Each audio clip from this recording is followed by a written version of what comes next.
Eu quero nessa hora te pedir, meu Deus, que tu possas falar à tua igreja, falar ao teu povo.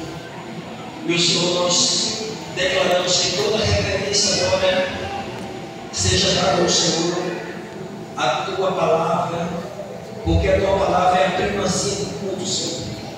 Já entregamos os nossos louvores, já entregamos nossas ofertas. O que fizemos até agora que foi entregue, agora estamos para receber. E o que nós vamos receber agora? A tua palavra.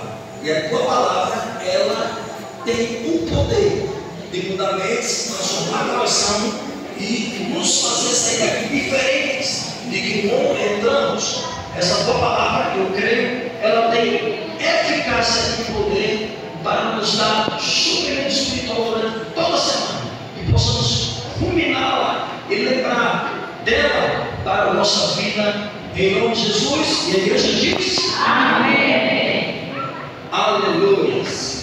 Essa noite eu queria aqui falar com a igreja sobre a nossa vida espiritual. A mensagem de hoje ela não é uma mensagem condenativa.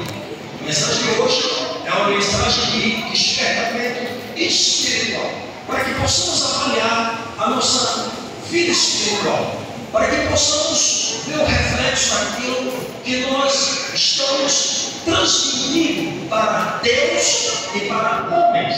Tendo visto aqui o próprio Jesus, em Mateus 5,17, ele disse que as nossas obras, ou seja, a nossa vida, ela precisa resplandecer diante dos homens, veja a ordem, para que eles glorifiquem a Deus por causa da nossa vida, por causa da nossa conduta. E o Senhor Jesus ele chamou a atenção para algo, que se a nossa vida espiritual ela não sobrepor a vida dos discípulos da forma, e naqueles dias Jesus estava falando dos judeus para os judeus, quando ele disse: se a vossa justiça não exceder dos escribas e fariseus, de maneira nenhuma vós entrará no reino dos céus. E transliterando para nossos dias essa palavra, se a nossa justiça, nossa vida espiritual, ela não transcender a vida das pessoas que não conhecem Jesus, de modo igual nós não entraremos no reino dos céus. Então, Jesus ele chama a atenção naqueles dias aos judeus, ao povo que estava ali e ao povo que se chamava pelo meu nome, como está escrito no profeta Isaías, quando ele diz: e se esse povo que se chama pelo meu nome se humilhar e me buscar e orar e se arrepender dos seus maus caminhos, então dos céus os ouvirei, perdoarei os seus pecados e sararei a sua terra. Agora perceba aqui que o próprio Deus, ele não declatura o seu povo não sendo ele mesmo se auto-afirmando como o Deus desse povo, embora ele assim o fez na história. Mas ele refere-se ao povo que se diz, que se chama pelo nome de Deus, que se autonomenclaturavam povo de Deus.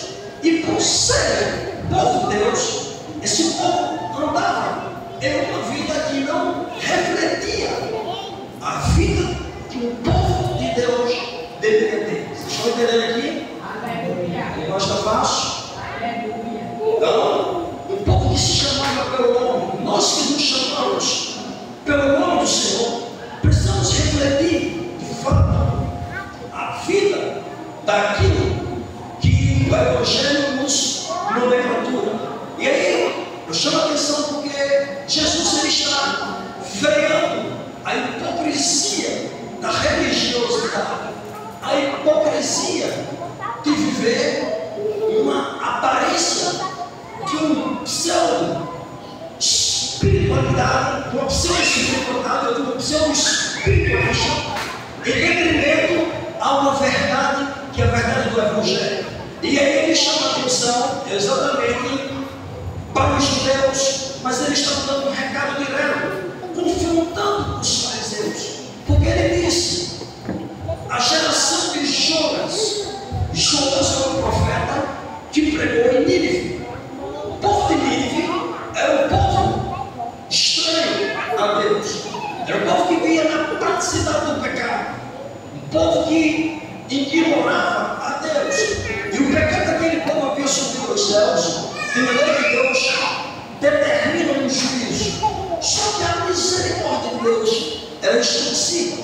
E aí ele chama Jonas, o profeta, e o direciona Nínive. E Jonas, em um primeiro momento, resiste, não vai, mas vencido por Deus, ele chega a Nínive e prega. Em 3 dias, Jonas corre toda Nínive, de maneira que os mais de 160 mil homens, mulheres e crianças que estavam ali, ao ouvirem a pregação de Jonas, que dizia: ainda em alguns dias o Senhor destruirá Nínive. Quando eles ouviram aquela mensagem e aquela pregação, eles se arrependeram em pano de saco e de cinza, e jejuou homens, mulheres, crianças e os animais. E toda Nínive foi convertida a Deus pela pregação de Jonas. A rainha de Sebá, ela veio dos confins da terra para ver de perto a grandeza de Salomão, porque a genialidade, inclusive estamos no livro de Eclesiastes, passamos por Provérbios, e foi escrito por Salomão. Ele era possuidor de uma sabedoria incomparável, incompetível.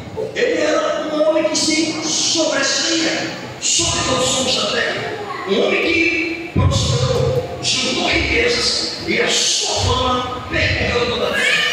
De modo que quando a rainha de Sebá ouviu falar da genialidade, das riquezas e da fama de Salomão, ela saiu de Sebá, que era uma viagem de meses, e foi até Jerusalém. E quando ela chegou lá, ela viu o templo, ela viu a cidade de Jerusalém, ela viu a ordem, as quais postas eram as coisas. E ela disse para o rei: é verdade que eu ouvi falar da tua fama, mas não se compara com aquilo que os meus olhos veem. Então Jesus, ele toma como empréstimo o povo chamado os ninivitas, que se arrependeu com a pregação de Jonas. E ele estava ali dizendo: aqui está quem é maior do que Jonas, e vocês não se arrependem. A rainha de Sebá veio dos confins da terra para ver a genialidade e a sabedoria de Salomão. E aqui está quem é maior do que Salomão. E Jesus diz